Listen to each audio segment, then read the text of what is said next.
Hey there guys, Max Norbury here, and today everyone, we're going to be focusing our attentions on paying respect. So, what is paying respect? How does it affect you in the financial markets? Most importantly, how can you overcome paying respect and the bias that it gives you and the tendencies that it gives you whilst you're trading?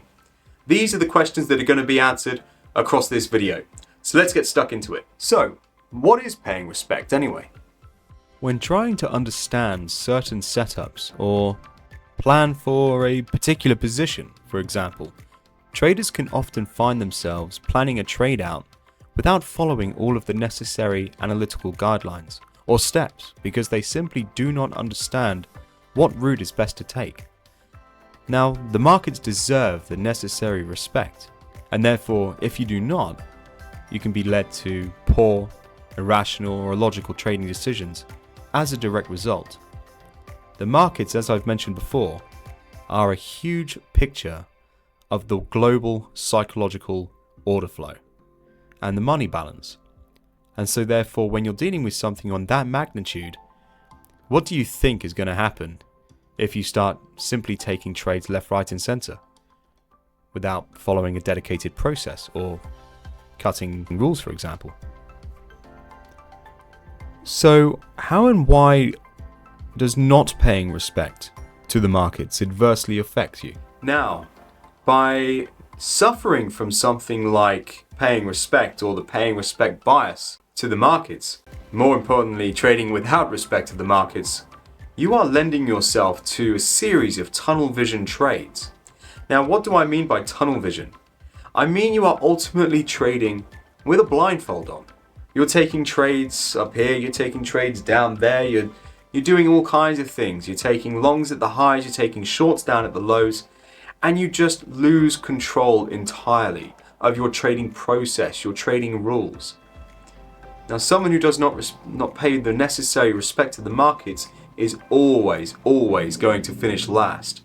If you don't understand a certain situation, then don't trade it. Wait until the right scenario lands on your lap before getting into a trade. So then, ultimately, how can we minimize the risk of this happening to us? What can we do and what steps can we put in place to be able to prevent us from not paying the necessary respect to the markets? Now, there's two major areas that I want you all to try your best to focus on moving forwards. And these two areas have saved me to no end in my career in the financial markets so far. The first is by sticking to something called the 6 Ps. Now, this 6 Ps stand for the proper prior preparation prevents poor performance. Now, this old saying has been around forever. And I remember back when I was at school, my business studies teacher, Mr. Graham, he actually came to me and he taught me that right back then. And I've carried that lesson through all my financial career. Now, I've been in the financial markets pretty much my whole, let's say, adolescent and then into early adulthood.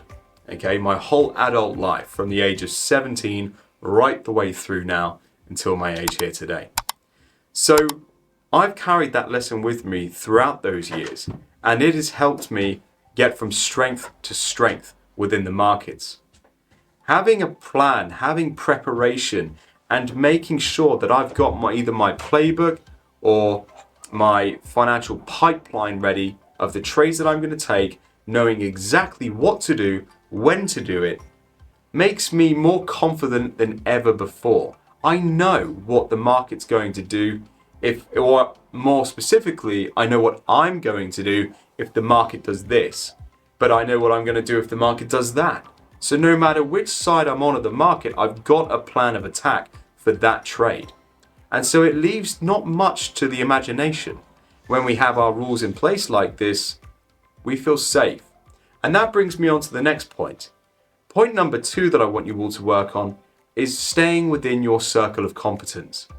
Now, it's all good for growth and it's all good about getting better and improving over time. Absolutely, I'm not taking that away, and I'm a huge advocate of constant self-development and improvement. But the circle of competence in the financial markets means to stay within a space that you understand. If you don't understand a certain level of predictability or a complexity about a certain financial asset, then simply don't trade it. There's no reason for you to be in an asset class or in a market if you don't quite grasp it. The only thing you're going to do is you're going to cause yourself stress, fear, panic, anxiety, you name it, frustration, and then this is going to lead you back down the paths of some of the previously touched upon psychological subjects such as loss aversion or security bias. So circle of competence is an incredibly important lesson for you to learn. And moving forwards, make sure you play upon your strengths. If you want to break into a new asset class or you want to try something different, that's fine.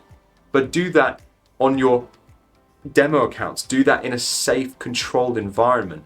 Don't start risking, your real money or your, professional fund capital on these endeavors that you don't really understand. That's what is meant by circle of competence. So guys, that's it for this video. I hope you've enjoyed it. In the next video, we're going to be learning every single thing there is to know about hindsight bias. Now, I guarantee some of you have heard about this one before, and it's a real pain. So we're going to be digging into hindsight bias, what it is, how it adversely affects you, and of course, as always, how to stop it affecting you in the markets. So take care, trade safe, and I'll see you in the next video.